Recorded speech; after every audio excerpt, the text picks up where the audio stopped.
বাচ্চাদের স্কুল ছুটি হওয়ার আগেই এই গেম খেলা লটারিটা সাজিয়ে নেই। এখানে এই সাপ খেলা মোবাইলটাকে রাখি, আর এখানে এই জেলি বলটাকে রাখি, এখন এখানে এই রোবটওয়ালা ব্যাংকটাকে রাখি, আর এখানে এই আয়রন ম্যানটাকেও রাখি, সাথে এই স্পিড কার্ডটাকেও রাখি, আর এখানে এই কাঠবাদাম, সাথে ডাস্টবিনটাও, আর এই ফুটফুট বাসিটা এখানে রাখি।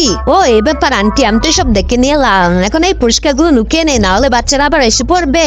এই আন্টি আন্টি, তোমার দোকানে কি চটপটি ক্যান্ডি আছে? আমি ক্যান্ডি খাবো।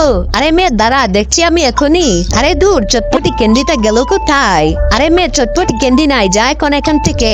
আরে না আন্টি, আমি যাবো না, আমি তোমার দোকানে লটারি কাটবো। আরে মেয়ে, এর জন্য তো সবাইকে লাইক সাবস্ক্রাইব করা লাগে। আরে তুমি ওটা নিয়ে কোনো চিন্তা করো না, এরা সবাই করে দিবে, এরা অনেক ভালো। তাহলে ঠিক আছে মেয়ে, তুই যদি এখান থেকে একটা খালি ঘর তুলতে পারিস, তাহলে এখানে রাখা সবগুলো লটারি কর। ও এই ব্যাপার আন্টি, দাঁড়াও, আমি এখন লটারি কাটছি। হ্যাঁ, এটা কাটি এখন। এই দেখো, খালি ঘর পেয়ে গেছি আন্টি, আর এখন সবগুলো লটারি জিতে গেছি, আমি গেলাম। দূর, শয়তান মেয়ে তো লটারি জিতলো কেমনে?